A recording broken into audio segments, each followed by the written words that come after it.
오늘은 부족함을 우리가 느낄 때 어떻게 해야 되는지 한번 생각해 보도록 하겠습니다. 빈들에 수많은 사람들이 모여 있었습니다. 예수님께서 그 사람들에게 말씀을 증거하시고 천국을 이제 전파하시면서 병자를 고치시고 또 귀신들을 쫓아내셨습니다. 그때 성경은 날이 저물어가고 있다고 밝히고 있습니다. 여러분, 이런 상황에서 예수님의 제자들은 상황을 조금 이렇게 걱정스럽게 바라보는 시각이 있었죠. 하루 종일 말씀을 듣고 있었던 사람들이 거의 한 끼도 먹지 못했다라는 것입니다.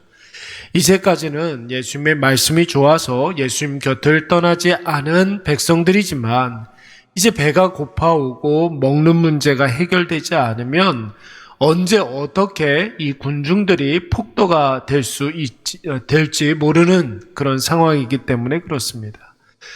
이러한 걱정을 제자들이 예수님께 말씀을 드리자 예수님께서 제자들에게 뭐라고 말씀하셨습니까?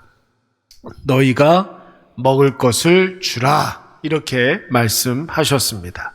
너희가 먹을 것을 주라. 자기 앞가림도 제대로 못하는 제자들에게 이 수많은 사람들에게 먹을 것을 주라 하시니 여러분, 제자들이 얼마나 당혹스러웠겠습니까? 어떤 제자는 어이없어 하고 어떤 제자는 계산을 하기 시작을 했습니다. 어떤 제자들은 서로 이렇게 수군거리며 웅성거리기도 했습니다. 그때 예수님께서 다시 한번 말씀하시지 않았습니까? 오늘 우리가 말씀 38절 말씀을 보았는데 너희에게 떡 몇 개나 있는지 가서 보라. 너희에게 떡 몇 개나 있는지 가서 보라. 여러분, 이쯤 되면 앞서 예수님이 하신 말씀이 어떤 의미가 있는지를 우리가 알 수가 있습니다. 너희가 먹을 것을 주라 했더니 말씀은 너희가 책임지라는 말이고, 너희에게 떡 몇 개나 있는지 가서 보라라는 말은 책임지기 위해서 뭐라도 하라는 것입니다. 사랑하는 여러분, 그리스도인들은 어떤 사람들입니까? 늘 말씀을 드리지만 이 세상에서 그리스도인들은 책임지는 사람들입니다. 책임지는 사람들. 하나님 나에게 은혜를 베푸셔서 우리의 생명을 건져 주시지 않았습니까? 그렇다면 여러분, 이제 나도 죽은 영혼 살리기 위해서 생명을 책임지는 사람이 되어야 할 줄로 믿습니다. 하나님 나에게 은혜를 베풀어 주셨잖아요. 그 은혜로 오늘 하루를 우리가 시작을 했습니다. 그렇다면 여러분, 앞서도 말씀을 드린 것처럼 은혜를 누리는 자로 끝나는 것이 아니라 그 은혜를 잘 사용하여서 누군가에게 하나님의 그 은혜가 내가 통로가 돼서 그 사람들에게 흘러갈 수 있도록 해야 합니다. 예수님, 나를 위해서 지금 뭐하고 계신다는 겁니까? 지금도 하나님 우편에서 우리를 위하여 친히 간구하시느니라, 우리를 위해서 기도하신다 말씀하셨습니다. 그렇다면 여러분, 우리가 누군가를 위해서 기도해야 할 책임과 의무가 있는 거예요. 먼저는 나라와 민족을 위해서 기도해야 되겠고, 가정과 교회를 위해서 기도해야 되겠고, 하나님께서 여러분, 자의가 됐든 타의가 됐든 우리에게 맡겨놓으신 불신자들이 있습니다. 그들을 위해서 기도하라고, 그들을 전도하기 위해서 기도하라고 맡겨놓으신 불신자들이 있습니다. 여러분, 그들이 바로 우리가 책임져야 할 사람들입니다. 이것이 바로 여러분 책임지는 자세이죠. 생명을 주셨으니 생명에 대한 책임이 있고, 은혜를 베풀어 주셨으니 은혜를 잘 활용해야 할 책임이 있습니다. 여러분, 신약 성경 이렇게 보면은 두 개의 대야가 나옵니다. 첫 번째는 빌라도의 대야입니다. 대야. 예수님 문제에 있어서 빌라도가 대야에 물을 받아놓고 뭐 했습니까? 손을 씻었습니다. 무슨 뜻이에요? 나는 책임이 없으니 너희들이 알아서 하라는 거예요. 이게 바로 빌라도의 대야입니다. 무책임한 대야. 무책임한 빌라도의 모습을 보여주는 하나의 상징물이라고 할 수가 있죠. 여러분, 또 다른 대야 뭐가 있을까요? 예수님께서 제자들의 발을 씻겨주신 대야가 있습니다. 여러분, 제자들의 더러운 발을 씻겨주신 대야, 제자들을 섬겨주었고 제자들을 높여주었습니다. 예수님께서는 책임지는 대야였어요. 예수님의 대야는 책임져주는 그런 대야였습니다. 여러분, 우리는 오늘 이 하루를 살아가는데 대야 하나씩 갖고 있는 사람들이에요. 책임지는 대야인지 아니면 무책임한 대야인지. 창세기의 말씀을 보시면은 아들들에 대한 이야기가 많이 나오고 있습니다. 먼저는 여러분, 아브라함의 아들 이삭을 한번 생각을 해볼까요? 아브라함에게는 여러분 이삭만 있었던 것이 아니에요. 아들이 이스마엘도 있었고, 나중에 여러분 창세기 후미 부분에 이렇게 보면은 아브라함의 여타의 다른 아들들의 이름도 나오고 있습니다.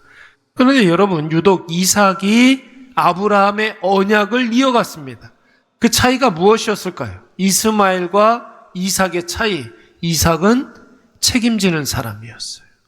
그 가문을 책임지는 사람이었고, 아브라함과 하나님께서 맺은 그 언약을 책임지는 사람이 바로 이삭이었습니다. 여러분, 이것은 이삭의 두 아들들도 마찬가지예요. 이삭의 두 아들이 누구입니까? 에서와 야곱이 있었습니다. 여러분, 우리가 야곱이 에서의 장자권을 강탈했다, 이렇게 생각을 하지만, 지난번에 창세기 강해 때에도 말씀을 드렸던 것처럼 에서는 여러분 장자에 대한 책임을 다하지 못한 사람이었습니다. 한번 보십시오. 에서는 밤낮 광야에 나가서 사냥이나 하면서 오래도록 집에 들어오지 않았던 사람입니다. 오늘 아침에 나가서 저녁에 들어오고 이런 사람이 아니었습니다. 한번 사냥을 나가게 되면 적어도 6개월, 몇 년씩 집을 비웠던 사람이었습니다. 장자권에 대한 책임이 별로 없었던 사람이었습니다.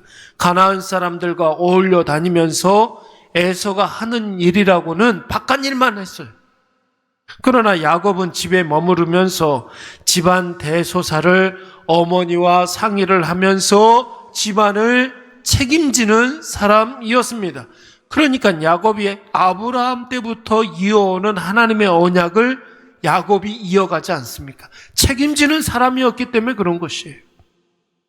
야곱에게는 12명의 아들들이 있었습니다. 여러분, 어떤 아들이 가문의 영광을 이어갔던 사람입니까? 네 번째 아들, 유다였죠. 유다는 여러분 책임지는 사람이었어요. 베냐민에 대해서 베냐민을 잃어버리는 그런 상황에서 여러분, 아버지 야곱에게 내가 베냐민을 책임지겠습니다 했던 사람이에요. 애굽 총리 요셉 앞에서도 자기의 아우라는 사실을 몰랐을 때 내가 책임지겠습니다 라고 했던 사람이 바로 유다였습니다.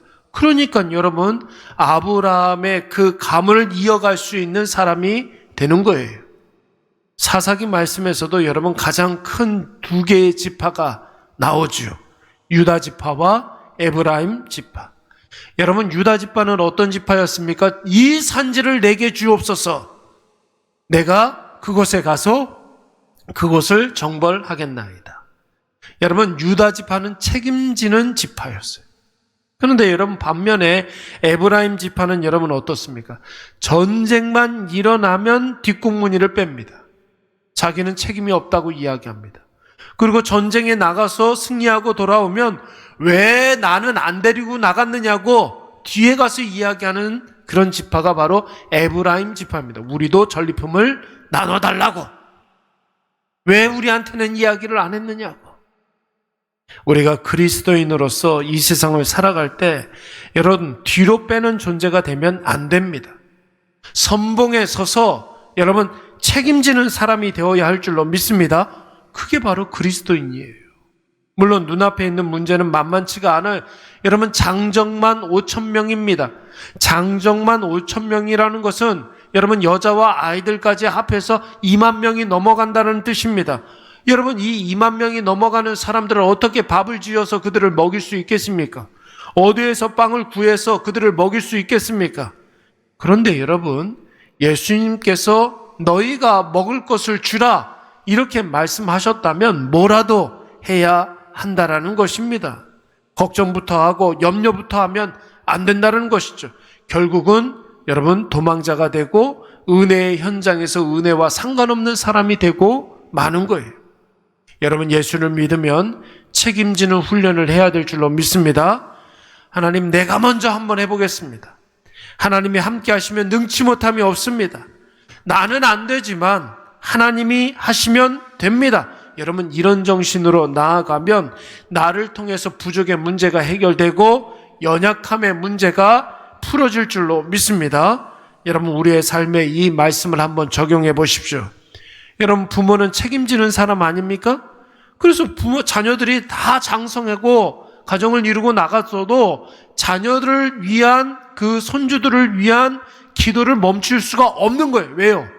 책임지는 사람이니까.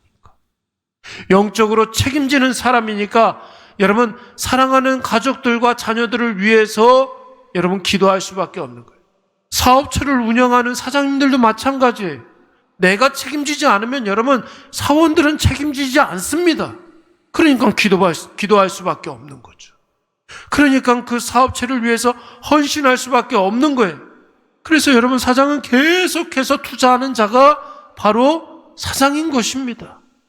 책임지는 자이기 때문에 그런 거예요. 하나님께서 우리를 일회교회에 보내주셨다. 일회교회의 한 지체로서 책임져야 할 부분이 있다라는 것입니다. 한 나라의 국민으로서 마땅히 해야 할 의무와 책임이 있지 않습니까? 우리가 다 주민등록증을 받았다면 권리도 있지만 여러분 의무와 책임도 있는 거예요. 나라와 민족을 위해서 기도하시기 바랍니다. 친목회, 동호회, 하다못해 가끔 만나는 친구 관계에서도 여러분 내가 해야 할 일이 있잖아요. 책임져야 할 일이 있지 않습니까? 우리는 다 책임이 있다면 내가 해야 한다는 의식이 있어야 돼요. 그래서 여러분 나다 싶으면 그 일에 주저함이 있으면 안 될 줄로 믿습니다. 오늘 이것을 꼭 기억하셔서 주님이 나에게 너희가 먹을 것을 주라 하시는 부분이 있다면 여러분 그것이 무엇인지 깊이 묵상하시고 그 일에 대해서 내가 해야 되겠다. 나다 싶으면 주저하지 말고 도전하시고 적극적으로 나서시기 바랍니다. 그 일에 오병이어의 놀라운 역사가 일어나게 될 줄로 믿습니다. 우리 말씀 생각